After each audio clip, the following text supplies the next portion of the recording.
झाली शांत. तान्ह्या बाळाला सांभाळणं तसं खूप कठीण आहे हो. तुम्हा दोघांना मात्र चांगलं जमतंय ते. दुसरा पर्यायच नाही. आहे, नक्की आहे. मी आहे. आपल्या या दोन कुटुंबांमधले संबंध पुढे कसे राहतील ते आताच काही सांगता येत नाही. पण मला विचाराल तर सगळ्यात महत्वाचा म्हणजे कुटुंब. इथे सगळंच काही माझ्या हातात नाही. बघूया आता काय होतंय ते. पण तुम्हाला कसलीही मदत लागली तर मला हाक मारायची. मी येईन, नक्की येईन. झालं तर दोन कुटुंबांमधला दुवा समजा मला. तुमच्या मनाचा मोठेपणा. मदत मागायला आमच्याकडे तोंड कुठे राहिले हो. असं म्हणू नका. मदतीसाठी हाक मारणं आणि मदत करणं याचा संबंध फक्त भावनांशी आहे, बाकी कशाचीही नाही. तुम्ही कधीही मला निसंकोचपणे सांगा, मी नक्की येईन मदतीला. मी जरा बघू का आपल्या ईशाला. तिला बहुतेक कळलंय आपले आणखीन एक पणजोबा आलेत भेटायला, म्हणून हाक मारतीये. अगं आई ये ना लवकर, 10 मिनिटं झाली मानसीला येऊन. ती कॉफी पण गार होती आता. काय करतात काकू? काय काहीतरी कामात असेल कदाचित. आई अगं किती वेळ ती वाट पाहतीये केव्हाची, आणि कॉफी गार झाली त्याचं काय. घे. कशा आहात काकू?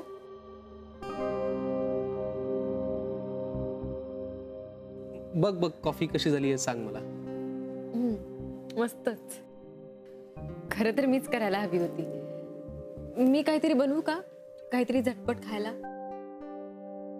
काकूंना काय आवडतं, गोड की तिखट? नाही नाही, मला काहीच नकोय आता. ब्रेकफास्ट झालाय ना. नेक्स्ट टाइम मी माझी काहीतरी स्पेशालिटी बनवेन. अरे वा, इंटरेस्टिंग. मी वाट पाहीन त्या दिवसाची. तिला वेळ मिळणार आहे का? इतकं सगळं त्यांच्या घरात घडलंय, ते सावरायला वेळ नाही जाणार? खरं तर मला तुम्हा दोघांची माफी मागायची होती. काल जे काही घडलं ते अचानक घडलं, कल्पना नसताना. तुम्ही खूप ऑकवर्ड झाला असाल. खरं तर हे सगळं आवडलंच नसेल तुम्हाला. मी मनापासून तुमची माफी मागते. सॉरी. काय सॉरी? तू सॉरी म्हणतेस? मानसी तू विसरलीस का? मला सॉरी हा शब्द ऐकू येत नाही. मी सांगितलं होतं ना. आणि काल काय झालं होतं म्हणजे मला आठवत नाही येत. काय झालं काय होतं काल? विसरलोय मी. मी पण तो प्रयत्न करतेय विसरायचा, पण मला मात्र जमत नाहीये.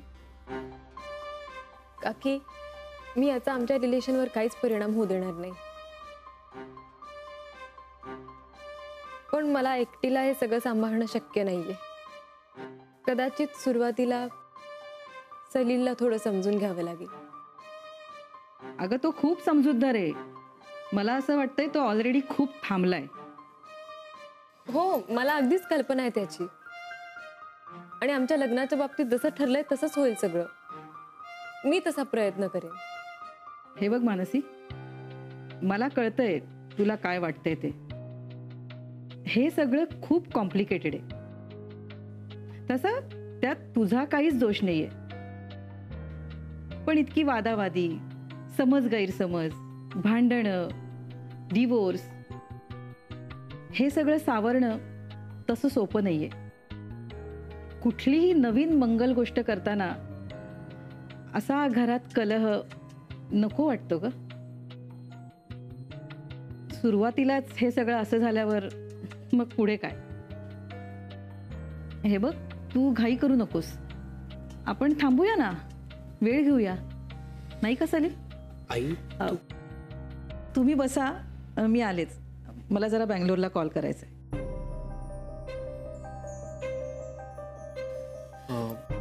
मी निघते सलीला. आज हॉस्पिटलमध्ये बऱ्याच केसेस आहेत.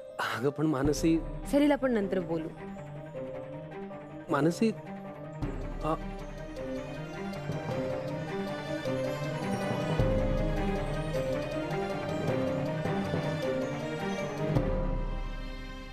ईशा काय म्हणते आमची ईशाराणी? हा काय म्हणते? हा आलो ना मी तुला भेटायला. काय म्हणालीस? फोन येते आमच्या सगळ्यांची. आठवण येते म्हणते. आम्हाला सुद्धा ही आठवण येते हा तुझी. म्हणूनच तर आलाय ना हा पंजोबा, मधू पंजोबा तुला भेटायला. हसून दाखव, हसून दाखव. हस हस हस. किती छान हसली, गोड गोड हसली आमची ईशाराणी. छान. काय म्हणाली? बरोबर आहे. मोठी माणसं जर भांडली ना की लहान मुलं थोडी घाबरूनच जातात, होय ना? पण आपण नाही घाबरायचं. का घाबरायचं आपण? आपण अजिबात घाबरायचं नाही. तू एक काम करायचं, हसायचं, खेळायचं, झोपायचं आणि भूक लागली ना तो मोठ्यानं असं भोकाड पसरायचं. हो आपण नाही हे करायचं. हो यांच्याजवळ जे असतं ना त्याची किंमत नसते. त्यांना मोठ्यांना कळत नाही ग. त्यांच्याजवळ जे नाही ना त्यांना विचारावं म्हणावं, त्यांना कळते त्याची किंमत.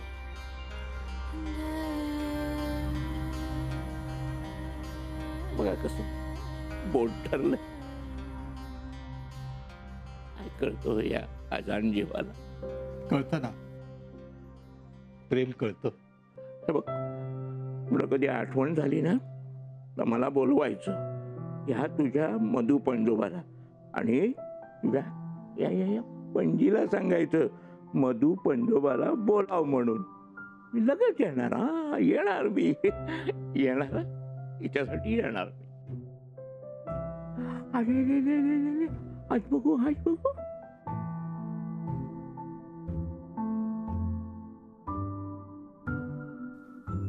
कधी कधी वाटतं की आपल्याशी असं रस्त्यानी बोलावं, झाडांनी बोलावं, रस्त्यावरच्या खांबांनी बोलावं. त्यांनी विचारावं की तुम्ही कुठे चाललायत, सगळं ओके ना? तुला मी वेडा वाटतोय का? ते काय, सोबत असलेली व्यक्ती जर बोलत नसेल तर आता अशाच काही कल्पना येणार ना मनात. मानसी, मला माहिती तुला टेन्शन आलं.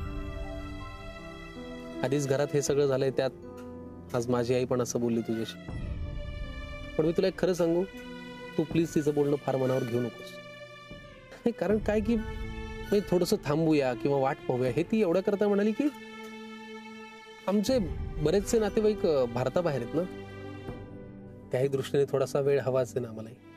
सलील, मला कळतंय की त्यांना हे आवडलेलं नाहीये आणि कोणाला आवडणार. त्यांनी त्यांची नाराजी स्पष्ट केली बस.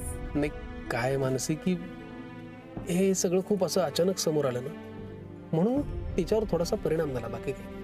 थोडा नाही, खूप परिणाम झालाय त्यांच्यावर. आणि त्यांचं तरी काय चुकलं? त्यांना असं वाटतं की हे सगळं होणं म्हणजे आपली सुरुवात वाईट होण्यासारखंच आहे. असं काही नसतं मानसी. एखाद्या नात्याची सुरुवात होणं ही त्या व्यक्तींवरती अवलंबून असणारी गोष्ट आहे. त्याच्यात या बाकीच्या गोष्टींचा काय संबंध? पण जर तुझ्या आईला तसं वाटत असेल तर आपण काय करणार? आणि तू काय करणार? मानसी, मी तुला खरं सांगू, तिला थोडंसं वाईट वाटलंय, मला माहिती आहे. पण तू प्लीज तिच्या बोलण्याचा फार विचार नको करू.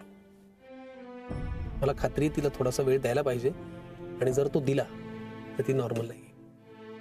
आय नो, डोंट वरी, मी गैरसमज नाही करून घेणार.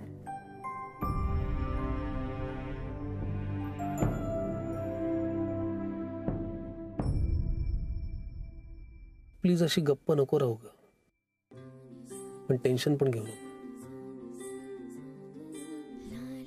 मला ते आवडतही नाही आणि पाहत पण नाही. प्लीज.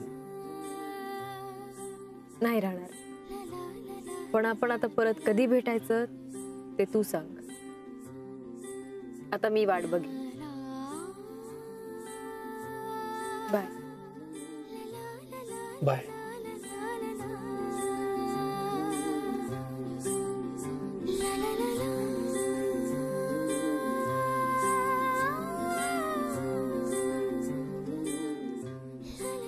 नाही मानसी, त्यांना तसं नसेल म्हणायचं. मी जे बघितलं ते सांगते विक्रांत. त्या बऱ्यापैकी स्पष्ट होत्या रे.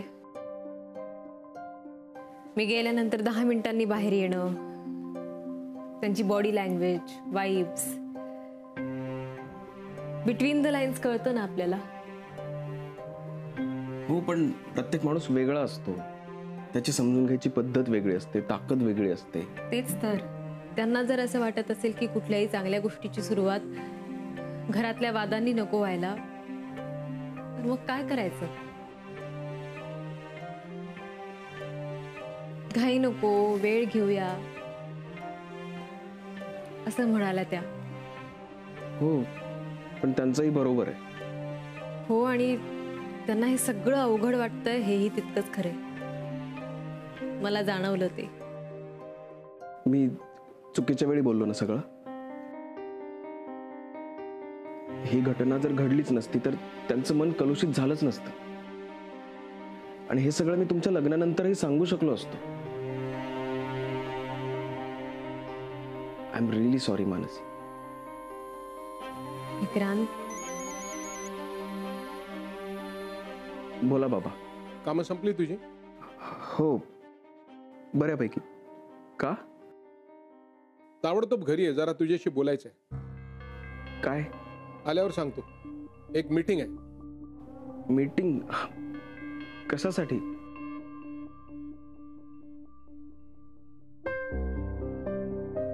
या घरात पुन्हा चांगले दिवस येण्यासाठी हे करणं गरजेचं आहे.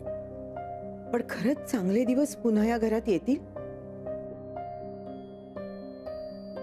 का नाही, पण त्यासाठी आपण कोणीतरी पुढाकार घेतला पाहिजे. नाही, बरोबर आहे तुझं.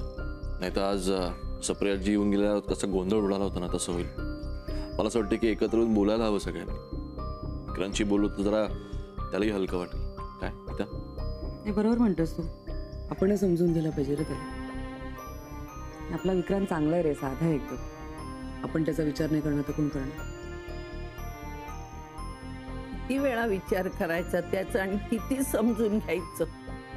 आई, मान्य आहे त्याची चूक झाली, पण ती त्यांनी कबूल केली आणि त्याला सुद्धा धाडस लागतं ना. काय करायचं ठरवलंय तुम्ही? मला वाटतं आपण सगळ्यांनी एकत्र येऊन शांतपणे बोललं पाहिजे. शांतपणे वगैरे काही बोलणार नाहीये बरं का मी. बोलू नको, शांतपणे ऐकशील तर. बोलू दे त्याला, बोलू दे. बोलवीच. काय नाही, बारशाच्या दिवशी जे काय घडलं तसं आपल्या घरात कधी घडेल असं कोणाच्या स्वप्नातही आलं नव्हतं. जे घडलं ते घडलं. त्यानंतर आता पुढे आपण काय करायचं याचा शांतपणे विचार केला पाहिजे. त्यासाठी आज मी सगळ्यांना बोलवलेलं आहे. अरे कसले शांतपणे विचार करताय तुम्ही?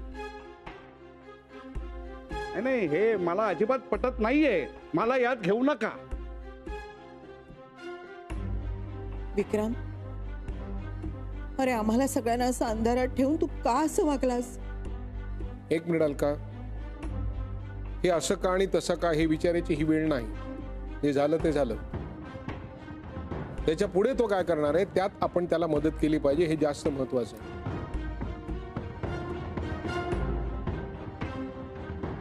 मला दादाचं म्हणणं पटतंय. म्हणजे आपल्या घरात जर का असं प्रसंग ओढवला असेल तर त्यातून सगळ्यांनी एकत्र येऊन बसून बोलून मार्ग काढणं सगळ्यात योग्य असं मला वाटतं. विक्रांत, तुला काही सांगायचंय? नाही, सांगण्यासारखं आता काहीच उरलं नाहीये. आणि मी जे काही सांगितलंय ते सगळं खरं होतं. माझा ना खऱ्यावरचा विश्वासच उडालाय. काय खरं काय खोटं काही कळेन असं झालंय मला. आई, पण विक्रांत आता का खोटं बोलेल? मला काय माहित. या दिवसापर्यंत तो कधी खोटं बोलेल असं वाटलं होतं आपल्याला? तेव्हाची परिस्थिती अशी होती की त्याच्याकडून ते सगळं होत गेलं. पुरे आता तेच उगाळत बसू नका. काय रे विजय, नाही मला सांग ना, काय मार्ग काढणार होतास तू? मार्ग म्हणजे विक्रांतनी आता पुढे काय करायचं ते त्यांनी ठरवावं, आपण त्याला मदत करू आणि तो जे म्हणेल तेच करायचं.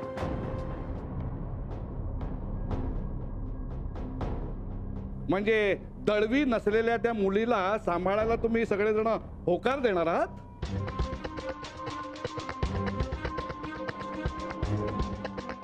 काय विचार तुझ्या नातवाला, यानं या दोघींना तेच सांगितलंय.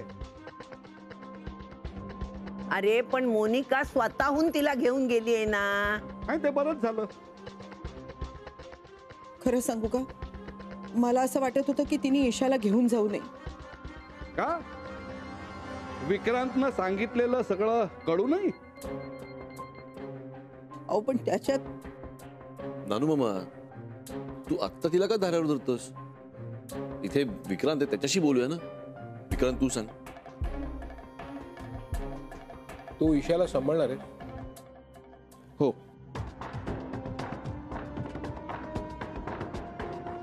का? हो म्हणजे जर का तू मोनिकाला डिवोर्स देणार आहेस तर मग मुलगी तिच्या बरोबरच जाईल ना. मोनिका ईशाला सांभाळू शकणार नाही आणि तिची तशी इच्छा पण नाहीये.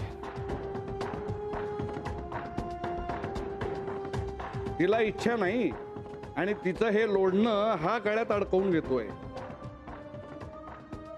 निघालाय त्या तान्ह्या बाळाला सांभाळायला. कशासाठी? याला ते जमणार आहे का हॉस्पिटल वगैरे सगळं सांभाळून? नानू मामा, हा डिसिजन मी खूप विचार करून घेतला होता. आता त्याची अंमलबजावणी कशी करायची ते मी पाहिन. ए बाबा, तुझी ही अपेक्षा नाही ना की आम्ही सगळ्यांनी त्या ईशाला सांभाळावं? नाही माई, त्याला अपेक्षा वगैरे तू काही विचारूच नकोस. याला स्पष्ट नकार द्या. माझी आता इथे एक क्षणभर सुद्धा थांबायची तयारी नाहीये. त्या मुलीला इथे आणण्यात माझा सक्त विरोध आहे. विक्रांत, मलाही असं वाटतंय की ईशाला तिच्या आईकडेच राहते. म्हणजे जी मुलगी तुझी नाही ती इथे का असावी? आपला काय संबंध तिच्याशी? नाही, मला असं वाटतंय की जे काय झालं ते सोडून देऊया आपण, पण मुलीने आईकडेच राहणं योग्य आहे. माझा निर्णय बदलणार नाहीये. ईशाला कसं वाढवायचं, काय करायचं हे आत्ता मला माहित नाहीये, पण ते मी करीन. तो पुन्हा एकदा विचार करून निर्णय घे. भावनेच्या आहारी जाऊ नकोस. मला नाही वाटत की ती मुलगी या बाबा, ती माझ्या जवळच राहील. विक्रांत, तो जन्मच चुकीमुळे झालेला आहे. तो जन्म वाढवण्यात काय अर्थ आहे? आणि हा असा मनाचा मोठेपणा दाखवून आपल्याला काय मिळणार आहे? काका, आपल्याला नाही मिळणार, पण त्या मुलीला नक्कीच मिळेल. नाही नाही, मला एक सांग विक्रांत, तू कोणाचंच ऐकायचं नाही असं ठरवलंयस का? मी तुम्हा सगळ्यांना पुन्हा एकदा सांगतो, मोनिकाशी जरी माझा संबंध उरणार नसेल तरी सुद्धा ईशाची जबाबदारी मीच घेणार आहे. कारण मोनिका ती जबाबदारी घेणार नाहीये हे मला माहिती आहे. माझा हा निर्णय ज्यांना मान्य आहे त्यांनी इथे थांबावं. ज्यांना तो मान्य नसेल त्यांना मी नाही थांबवणार.